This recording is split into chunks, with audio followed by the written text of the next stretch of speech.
जुलाई 2024।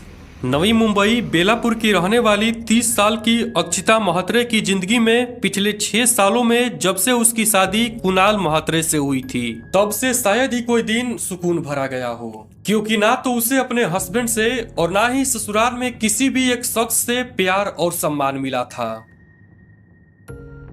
शादी के पहले ही दिन से अक्षिता की सास ने उसके चेहरे और लुक्स को लेकर ताने मारने शुरू कर दिए थे, और इस मामले में कुणाल की बहन भी पीछे नहीं थी। घर में ऐसा कोई भी पल नहीं होता था जब उसे नीचा दिखाने के लिए कोई भी मौका छोड़ा जाता हो। वहीं दूसरी ओर अक्षिता का हस्बैंड कुणाल शक नेचर का आदमी था। दरअसल अक्षिता एक प्राइवेट बैंक में जॉब किया करती थी, इसीलिए कुणाल के दिमाग में बैठा शक का कीड़ा बेफजूल की बातों को लेकर अक्षिता के चरित्र पर सवाल उठाता रहता था। उस पर बेफजूल का घिनौने इल्जाम लगाया करता था। इसीलिए बेचारी अक्षिता ने यहाँ पर भी अपने खुद का करियर सेक्रीफाइस कर अपने जॉब से रिजाइन दे दिया। शादी के 2 साल बाद जब सिचुएशन बर्दाश्त से बाहर हो गई तो वह अपने ससुराल छोड़कर अपने पेरेंट्स के पास चली गई। अभी कुछ ही दिन बीते ही थे कि कुणाल अक्षिता के घर वापस गया और उसके पेरेंट्स से माफी मांगी और यह वादा किया कि वह एक नई जिंदगी की शुरुआत करेगा। अक्षिता और उसके परिवार वालों का भरोसा जीतकर वह अपनी पत्नी के साथ वापस से अपने घर चला गया। आज से लगभग 4 साल पहले जब अक्षिता ने एक बेटे को जन्म दिया तो उसके दिल में एक उम्मीद जगी कि शायद अब चीजें सुधर जाए, शायद मन की कड़वाहट थोड़ी कम हो जाए, शायद घर में आए नए मेहमान की खातिर अंदर की इंसानियत जाग जाए। शायद एक बहुत ही इंटरेस्टिंग शब्द है, इसमें उम्मीद और निराशा दोनों ही बराबर मात्रा में रहती है, और अक्षिता के इस केस में उसे सिर्फ निराशा ही मिलनी थी। कुणाल को जुए और सट्टेबाजी की लत थी और धीरे धीरे यह वक्त के साथ और भी बढ़ता ही चला गया। कहने को तो वह म्यूनिसिपल कॉरपोरेशन में जॉब करता था, बट उसे अपनी बेलगाम आईसीयू के लिए पैसा कम पड़ जाता था। जरा सोचिए, यही वो शख्स है जो अपनी पत्नी के चरित्र पर शक करता था। सब कुछ जानते हुए भी कुणाल के घर वाले न सिर्फ उसका सपोर्ट करते बल्कि वे लोग खुद भी पैसों के बहुत बड़े लालची थे। पहले अक्षिता की सैलरी और अब अक्षिता के फादर के पेंशन फंड पर भी उनकी नजर थी। घर में रोज पैसों को लेकर अक्षिता पर लगातार दबाव बनाया जा रहा था, जिसमें गाली गलौज, ताने, चिखना चिल्लाना, अक्षिता के माँ बाप को बुरा भला कहना शामिल था। अक्षिता को इस कदर मेंटली टॉर्चर किया जाने लगा कि उसे उस घर में एक एक पल घुटन सी महसूस होने लगी। और ऐसा ही कुछ 5 जुलाई 2024 की रात को भी हुआ। रोज के झगड़ों से तंग आकर अगले दिन यानी 6 जुलाई 2024 की सुबह 6 बजे अक्षिता बिना किसी को बताए अपने घर से निकल जाती है। ये बात तो सच थी, उस घर में किसी को भी अक्षिता की वैसे भी परवाह नहीं थी, इसीलिए किसी ने भी शुरुआती के कुछ घंटों तक ये जानने की कोशिश नहीं की कि आखिर वह कहाँ पर है। 3 साल का मासूम बेटा घर पर ही था। दोपहर तक जब अक्षिता वापस घर नहीं आई तो कुणाल ने उसके पेरेंट्स को फोन लगाकर पूछा कि अक्षिता कहीं आपके पास तो नहीं गई है, जिसमें पता चला कि वो वहां पर नहीं आई है।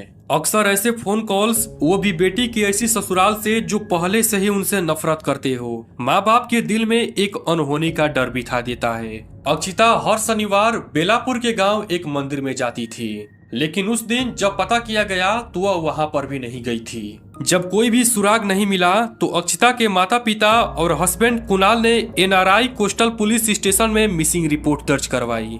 हालांकि पुलिस ने गुमशुदगी के 24 घंटे बीत जाने के बाद ही एफआईआर लिखने की बात कही थी। वही अक्षिता के ससुराल वालों का रवैया काफी अजीब था, मानो उन्हें जरा सी भी अक्षिता का परवाह न हो, और वे लोग उसे खोजने में भी इंटरेस्ट शो नहीं कर रहे थे और ना ही पुलिस पर कोई एक्शन लेने का दबाव डाल रहे थे, और यही बर्ताव उनके नियत पर सवाल खड़े कर रहा था। लेकिन यह केस एक ऐसे मोड़ पर जाकर ठहरा जहां पर उस सवाल का जवाब एक बेटी के माता पिता के पास भी नहीं होता है। एक मिसिंग पर्सन के केस में सबसे बड़ा अहम फैक्टर होता है वक्त, इसीलिए समय रहते ही गुमशुदा को खोज लेना ही एकमात्र ऑप्शन रहता है।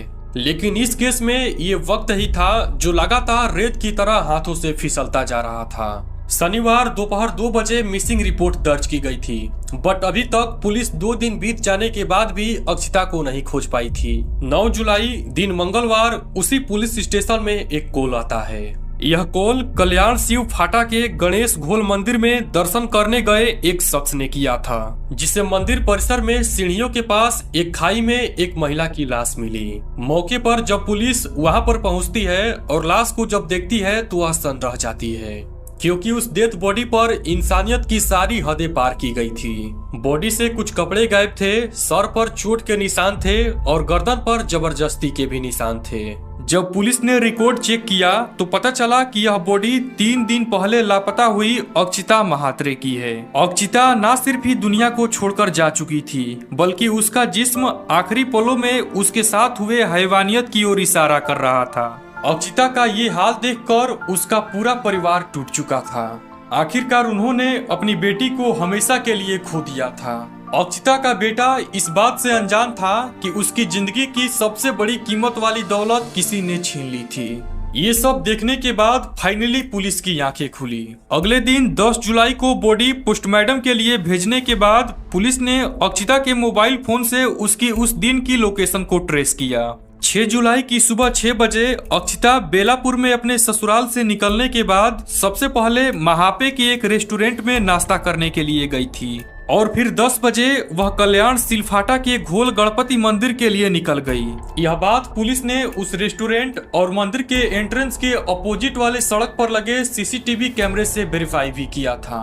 बट सबसे हैरान करने वाली बात ये थी कि सीसीटीवी में अक्षिता सुबह 10 बजे मंदिर में जाते हुए तो दिखी, बट कभी भी उस रास्ते से बाहर निकलते हुए नजर नहीं आई थी, जबकि मंदिर के अंदर जाने और बाहर निकलने का वही एकमात्र रास्ता था। ऐसे में यह क्लियर हो गया कि हो ना हो कातिल इस पहाड़ी पर बसे मंदिर में रहने वाला ही कोई शख्स है, या फिर वह उस दिन मंदिर गया था। सबसे पहले यहाँ पर मैं आपको क्लियर कर दूं कि इस केस में सबसे बड़ी गलती पुलिस की थी। आखिर पुलिस ने ये सब उसी दिन क्यों नहीं किया जिस दिन अक्षिता गायब हुई थी। पुलिस की 3 टीमों ने इन्वेस्टिगेशन करनी शुरू की। घोल गणपति मंदिर सिलफाटा नाम की पहाड़ी पर बसा यह मंदिर चारों तरफ घने जंगल से घिरा हुआ है। इस मंदिर में बाकी मंदिरों की तरह भीड़ भाड़ नहीं होता है।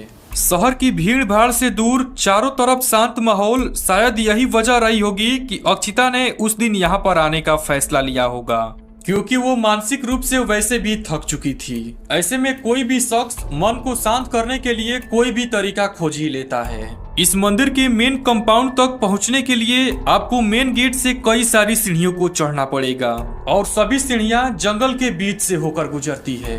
पुलिस को उस मंदिर में एक और सीसीटीवी कैमरा मिला, बट उस सीसीटीवी कैमरे का तार कटा हुआ था और तार के कट से यह साफ था कि किसी ने जानबूझकर उस तार को काटा हुआ है। पुलिस को उस मंदिर में एक पुजारी और एक गियर टेकर मिला।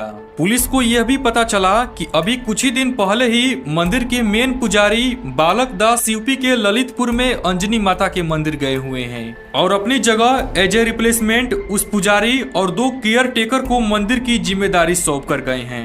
मंदिर में बैठे उस नए पुजारी से जब पुलिस ने कुछ सवाल किए तो वो उन बातों का गोलमाल जवाब देने लगा, जिससे पुलिस को उस पर शक हुआ। उस पुजारी और उस केयर टेकर, इन दोनों से जब पुलिस ने सख्ती से पूछताछ की तो जब उन्होंने सच बताया तो इस सच ने पूरे इंसानियत को शर्मसार करके रख दिया। पूछताछ से ये पता चला कि इस अपराध में 3 लोग शामिल थे, एक पुजारी और 2 केयर टेकर, जिसमें से एक कोटा राजस्थान से था और बाकी के 2 यूपी के प्रतापगढ़ से थे। कोटा का रहने वाला 62 साल का श्याम सुंदर शर्मा फरार हो गया था, जिसे पुलिस की एक टीम ने मुंबई में अरेस्ट कर लिया। 6 जुलाई को जब अक्षिता मंदिर पहुंची तो वह बहुत ही मानसिक रूप से परेशान थी। मन में दर्द और दिलों की उलझनों को समेटे हुए शायद वह सुकून की तलाश में थी और वह एक ऐसी जगह खोज रही थी जहां पर उसे शांति मिल सके। जैसा हम अक्सर सुनते हैं कि आज इस युग में ऐसी कोई भी जगह सुरक्षित नहीं बची है जहां इंसान का मुखौटा लगाए शैतान छुपा बैठा ना हो, और इस केस में मंदिर जैसे पवित्र स्थान को भी नहीं छोड़ा गया। अक्षिता को परेशानी में देख उन तीनों ने पहले दर्द बांटने के बहाने उसका विश्वास जीता और पूरा मामला समझने के बाद वे तीनों लोग समझ गए कि अक्षिता बिना किसी को खबर दिए वह यहाँ पर आई हुई है। यानी कोई नहीं जानता था कि अक्षिता इस वक्त कहाँ पर है, और बस इसी बात का इन तीनों ने फायदा उठाया। अक्षिता ने भी अपनी सारी बात यह सोचकर बता दी होगी कि आखिर मंदिर में कैसा खतरा होगा। यह तो एक पवित्र स्थान है और वो भी एक पुजारी से, लेकिन वहाँ पर साधु संत के वेश में राक्षस बैठे थे। मौके का फायदा उठाकर उन्होंने मंदिर के प्रसाद में भांग मिलाकर अक्षिता को खिला दिया और बेहोश हो जाने पर मंदिर के कंपाउंड में बने एक रूम में बंद कर दिया और अब रात होने का इंतजार करते रहे। जब रात के टाइम पर मंदिर के पट बंद हुए तो तीनों ने बारी बारी से अक्षिता के साथ दुष्कर्म किया। अगले दिन 7 जुलाई को जब अक्षिता को होश आया तो असहनीय दर्द के कारण वह चीखने लगी, जिसके बाद शोर सुनकर इन तीनों के पकड़े जाने का डर सताने लगा। इसीलिए इन्होंने उसका सर बहुत ही बेरहमी से पटकने लगे और बुरी तरह से पीटने के बाद इन्होंने उसका गला घोटकर उसकी जान ले ली। क्योंकि यह मंदिर काफी घने पेड़ पौधे से घिरा हुआ था, इसीलिए तीनों ने डेड बॉडी को सीढ़ियों से नीचे खाई में फेंक दिया, यह सोचकर कि यहाँ पर कोई भी नहीं देख पाएगा और कोई जंगली जानवर उसके डेथ बॉडी को खा जाएगा। बट यही गलती उन तीनों के ऊपर भारी पड़ गई। इन तीनों को अपने प्लान के ऊपर इतना ज्यादा विश्वास था कि इस अपराध को अंजाम देने के बाद भी वहां से भागे भी नहीं। लेकिन 12 जुलाई को इन तीनों को अरेस्ट कर लिया गया। जब पुलिस ने इस मंदिर के असली पुजारी बालक दास को फोन किया तो वह उस वक्त ललितपुर से अयोध्या जा रहे थे। जब उनसे इस बारे में पूछा गया तो उन्होंने कहा कि ना तो उन्हें नशीली दवा के बारे में कुछ भी पता है और ना ही उन्होंने उस कमरे की चाबी किसी को दी है जिसमें अक्षिता को कैद करके रखा गया था। नहीं, हम किसी को रख के नहीं गए थे साहब, तो अचानक में आ गए। हाँ। और हमको जाना था, हम बोला चलो ये पंडित लोग हैं संभाल लेंगे मंदिर। अच्छा, इसलिए हम चले गए साहब। लेकिन एक सवाल जो लोगों ने उस वक्त खड़ा किया था कि आखिर यूं ही बिना किसी को जाने पहचाने उन्होंने इतनी बड़े मंदिर को जिम्मेदारी किसी को कैसे दे दी। कई लोगों ने पुजारी बालक दास को भी इस लापरवाही की सजा देने की मांग की थी। पूरे केस में पुलिस का रुख भी बेहद शर्मनाक रहा। NRI कोस्टल पुलिस अगर लापरवाही ना दिखाती और तुरंत रिस्पॉन्ड करती तो शायद अक्षिता आज हमारे बीच होती। आखिर CDR और लोकेशन ट्रेसिंग पर पुलिस ने उसी दिन से काम करना शुरू क्यों नहीं किया। इनफैक्ट पुलिस चाहती तो बड़ी आसानी से समय रहते कॉल डिटेल से पता लगा सकती थी कि अक्षिता ने उस दिन कब, किससे और कहां बात की थी। लेकिन पुलिस ने ऐसा कुछ भी नहीं किया। इस केस में मुजरिम सिर्फ वे तीनों ही नहीं बल्कि अक्षिता के हस्बैंड और उसके ससुराल वाले भी थे, जिन्होंने जीते जी अक्षिता को तिल तिल कर मारा। दुख की बात ये थी कि अक्षिता के ससुराल वाले को उस 3 साल के बच्चे की भी परवाह नहीं थी। आखिर उसका क्या दोष था। कुणाल और उसके परिवार वालों ने ये तनिक भी नहीं सोचा कि आखिर हम जिसे टॉर्चर कर रहे हैं वह एक बच्चे की माँ है। अगर सबसे ज्यादा किसी ने कुछ खोया है तो वह बच्चा है, जो इतना छोटा, इतना मासूम है कि शायद उसे अभी इसकी समझ भी नहीं होगी।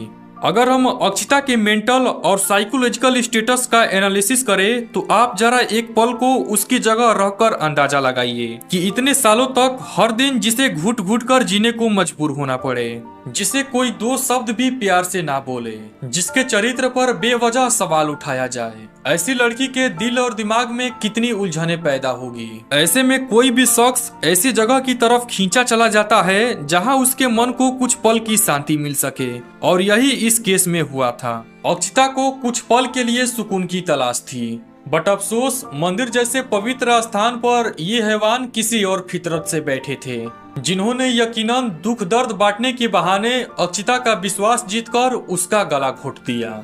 बड़ा अफसोस होता है यह सब देखकर भी कुछ पेरेंट्स अपनी बेटी की मदद नहीं कर पाते हैं। कुछ इसे भाग का खेला बताकर अपनी शादीशुदा बेटी की जिम्मेदारियों से पल्ला झाड़ लेते हैं। माना कि कुछ फैसलों का सही या गलत होना किस्मत पर डिपेंड करता है, लेकिन गलत फैसलों के साथ जिंदगी भर कॉम्प्रोमाइज करने को सोल्यूशन मान लेना यह कहाँ तक सही है। दुनिया में बड़ा ही इम्बैलेंस है। जहाँ बेटियां अच्छी हैं वहाँ दामाद और ससुराल बुरी निकल गई, और जहाँ दामाद और ससुराल शरीफ है ऐसे परिवार में कद्र करने वाली बेटियों की शादी नहीं हुई।